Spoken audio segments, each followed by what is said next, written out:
कक्षा 12 के D block के तत्वों में संक्रमण तत्वों के विषय में अध्ययन करेंगे। देखिए संक्रमण तत्व होते क्या हैं, ठीक है। संक्रमण तत्व आप किसे कह सकते हैं, ठीक है। देखिए यस ब्लॉक के तत्व प्रबल धन विद्युतीय होते हैं। यस ब्लॉक के तत्व प्रबल धन विद्युतीय होते हैं जो कि आयनिक बंध बनाते हैं, तथा पी ब्लॉक के तत्व ऋण विद्युतीय होते हैं जो कि सहसंयोजी बंध बनाते हैं। इन दोनों गुणों के मध्य स्थित डी ब्लॉक के तत्व संक्रमण तत्व कहलाते हैं। फिर सुनिए, यस ब्लॉक के तत्व प्रबल धन विद्युतीय होते हैं, ठीक है। यस ब्लॉक के तत्व प्रबल धन विद्युतीय होते हैं। पी ब्लॉक के तत्व ऋण विद्युतीय होते हैं और ये सहसंयोजी बंध बनाते हैं। यस ब्लॉक के तत्व आयनिक बंध बनाते हैं। इन दोनों गुणों के मध्य स्थित डी ब्लॉक के तत्व संक्रमण तत्व कहलाते हैं, ठीक है। अब संक्रमण तत्व ऐसे भी कह सकते हैं कि यस ब्लॉक और पी ब्लॉक के मध्य स्थित तत्व संक्रमण तत्व कहलाते हैं, क्योंकि इनमें दोनों प्रकार के गुण पाए जाते हैं, ठीक है। अब वैसे जानते हैं डी ब्लॉक का तत्व किसे कहते हैं? वे तत्व जिनके अंतिम इलेक्ट्रॉन डी उपकोष में प्रवेश करते हैं उन्हें हम डी ब्लॉक के तत्व कहते हैं, ठीक है। वे तत्व जिनके अंतिम इलेक्ट्रॉन डी उपकोष में प्रवेश करते हैं उन्हें हम डी ब्लॉक का तत्व कहते हैं।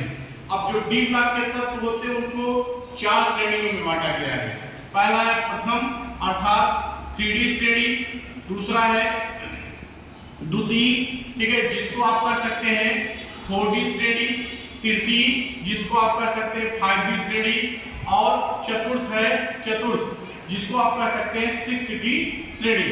आज हम चर्चा कर रहे थे संक्रमण तत्व के विषय में, ठीक है। तो संक्रमण तत्व जो होते हैं उनके सामान्य लक्षण, उस पर हम आज बात करेंगे।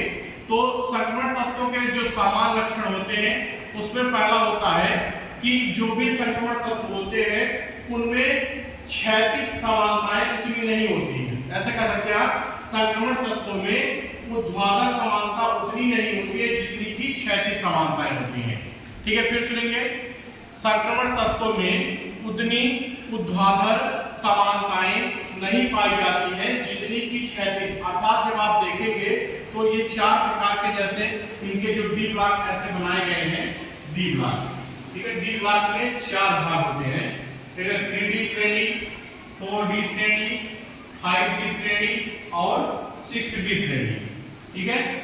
तो इनमें जो होता है आपका ऐसे समानता नहीं पाया जाता है, जैसे ऊपर से नीचे, मतलब इनमें जो होता है ऊर्ध्वाधर समानता नहीं पाई जाती है, इनमें जो होता है क्षैतिज समानताएं पाई जाती हैं, ठीक है।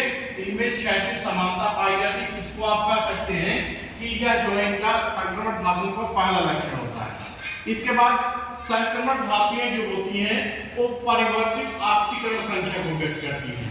दूसरा है संक्रमण धातुएं जो होती हैं वो परिवर्तित ऑक्सीकरण संख्या को व्यक्त करती हैं। तीसरा, संक्रमण धातुएं जो होती हैं या संक्रमण तत्व जो होते हैं वो धातु होते हैं जिसके कारण ये विद्युत के सुचालक होते हैं।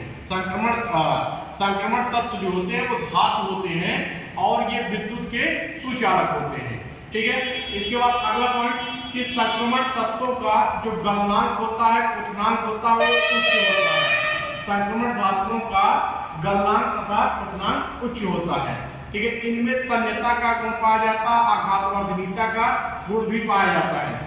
ये संक्रमण तत्व जो होते हैं वो उत्प्रेरक का भी काम करते हैं, ठीक है। संक्रमण तत्व उत्प्रेरक का काम करते हैं। ये अनचुंबकीय गुण को भी व्यक्त करते हैं।